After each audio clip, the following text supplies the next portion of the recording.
on this criminal matter, plus any other arrests related to my disability in the future.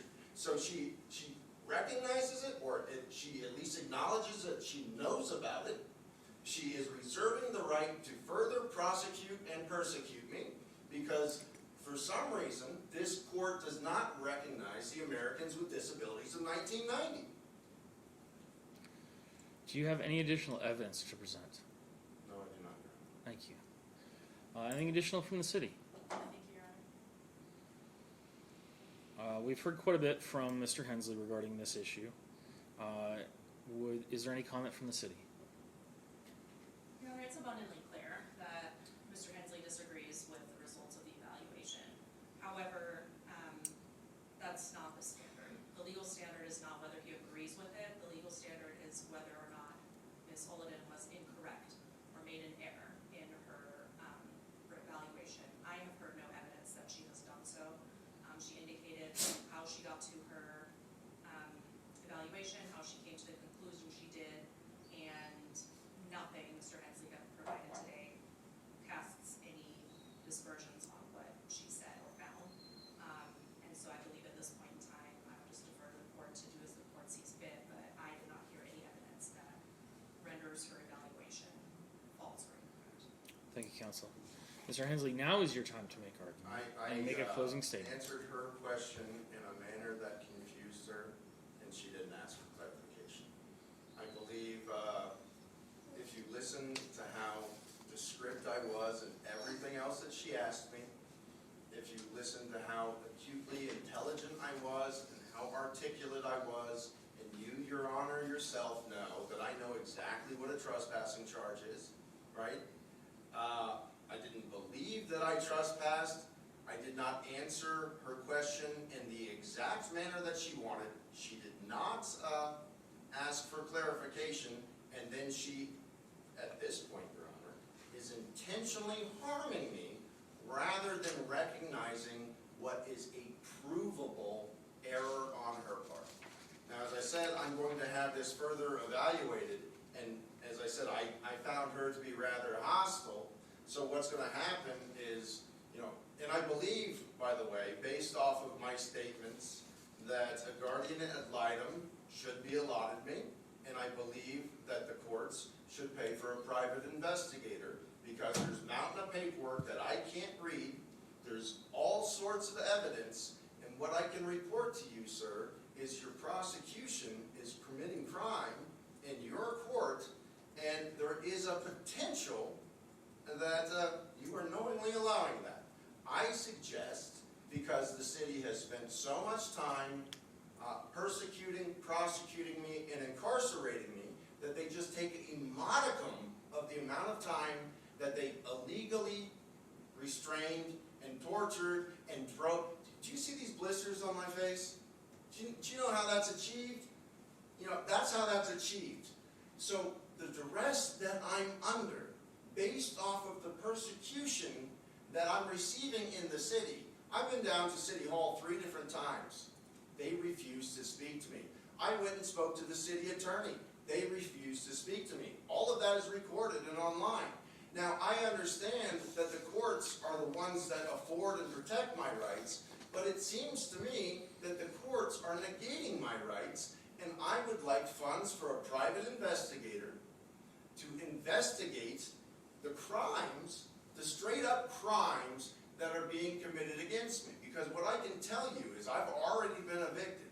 And with my condition, when the police based off of their negligence and bias, sent emails to my apartment management and then spoke to the VA, nobody talked to me. There's multiple complaints, and at the end of all of these complaints, it says, we encourage you to call us to discuss it. I have over 20 calls where I'm calling saying, please call me back so we can discuss this.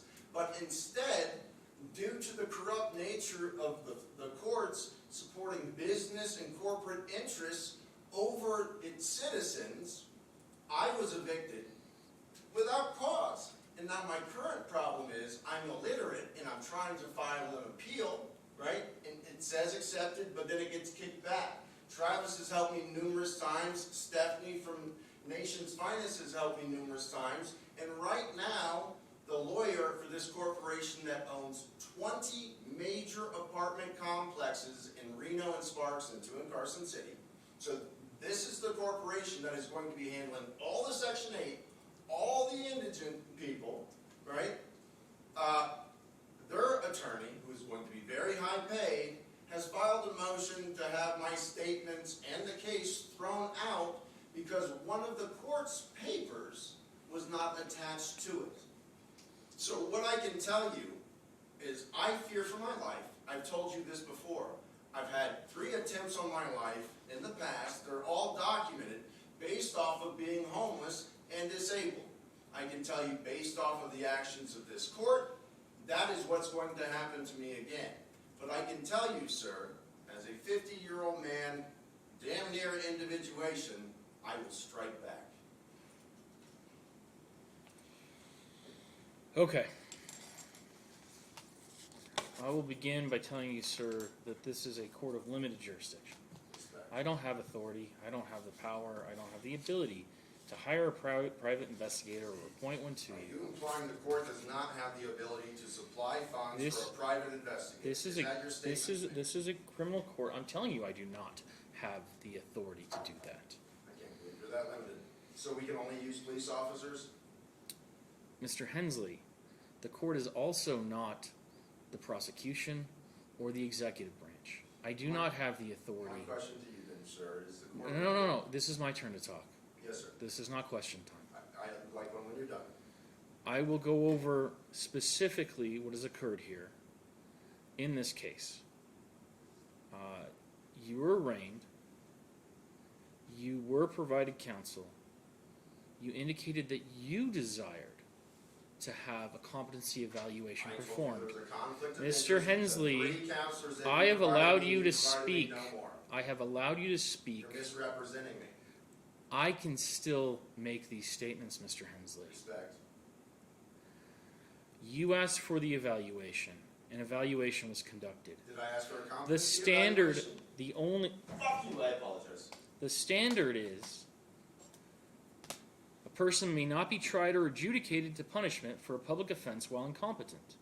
For the purpose of this section, NRS 178.400, incompetent means that the person does not have the present ability to A, understand the nature of the criminal charges against the person, B, understand the nature of the purpose of the court proceedings, or C, aid and assist the person's counsel in the defense at any time during the proceedings with a reasonable degree of rational understanding.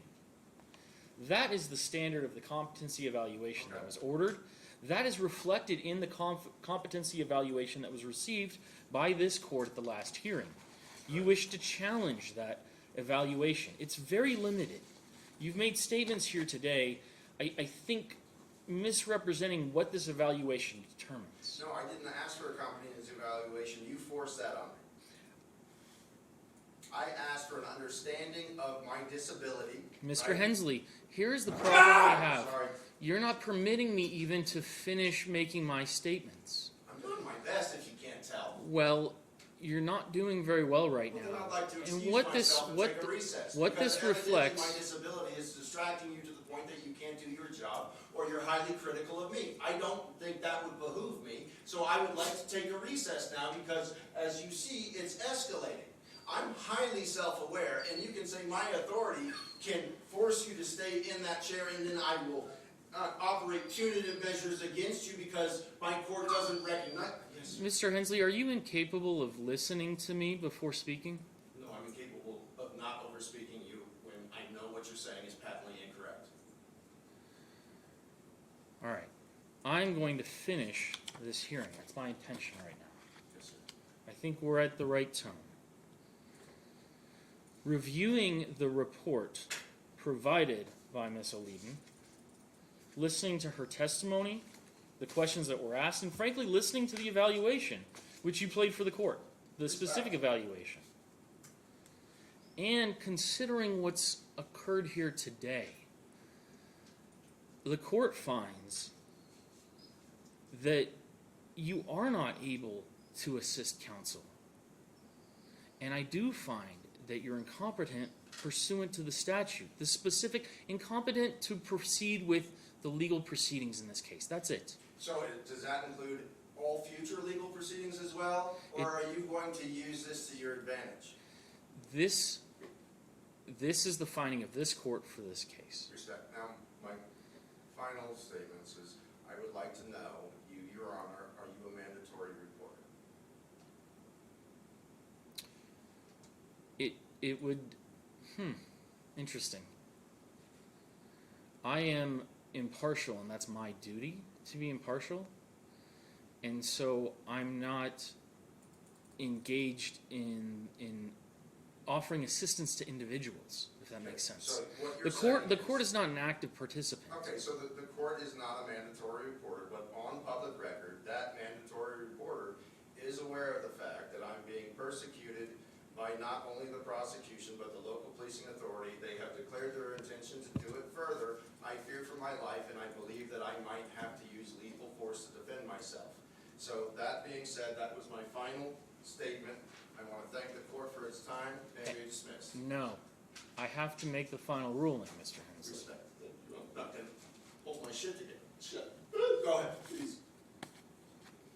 Pursuant to statute and the finding of not competency to proceed with these criminal proceedings, the court dismisses this matter.